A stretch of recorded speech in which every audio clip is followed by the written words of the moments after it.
बागपत के चर्चित Barod double murder case में बड़ा अपडेट सामने आया है। पुलिस के अनुसार फायरिंग की घटना में 2 लोगों की मौत के साथ साथ मुख्य आरोपी वरुण लोहारी की भी मौत हो गई है।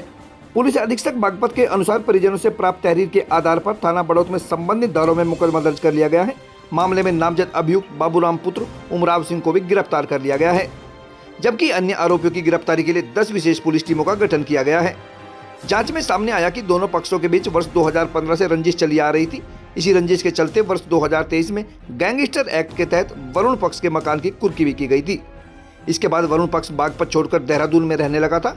पुलिस के मुताबिक 9 जून को वरुण लोहारी न्यायालय में पेशी पर बागपत आया था और उसी दौरान यह खूनी वारदात हुई। घटना के बाद क्षेत्र में पुलिस बल तैनात किया गया है और हालात पूरी तरह सामान्य बताए जा रहे हैं। पुलिस का कहना है कि फरार आरोपी की गिरफ्तारी के लिए लगातार दबिश दी जा रही है और जल्द ही सभी के खिलाफ सख्त कानूनी कार्रवाई की जाएगी।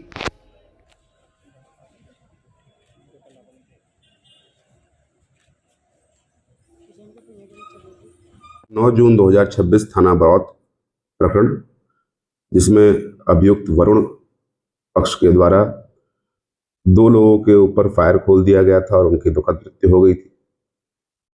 उक्त घटनाक्रम में अभियुक्त वरुण की भी मृत्यु हो गई है।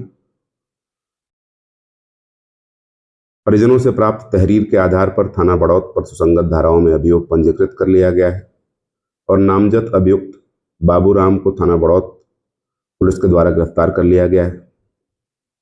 उक्त घटना में कुल 10 टीमों का गठन किया गया है और शेष अभियुक्तों के खिलाफ ही शीघ्र ही कानूनी कार्रवाई की जाएगी। प्रकरण में संज्ञान में आया कि वर्ष 2015 में पंजीकृत बड़ौद थाने में अभियोग के चलते इन दोनों पक्षों में रंजिश थी।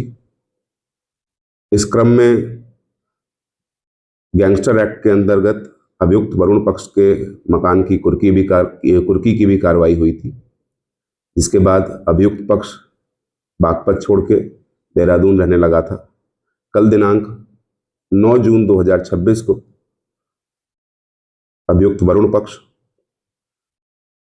अपने तारीख पे की सुनवाई के लिए न्यायालय आया हुआ था और उसी के क्रम में यह घटना कारित की गई है। मौके पर कानून व्यवस्था संबंधी कोई समस्या नहीं है। हमारी टीमें शीघ्र ही अन्य अभियुक्तों को गिरफ्तार करके आवश्यक वैधानिक कार्रवाई करेंगी।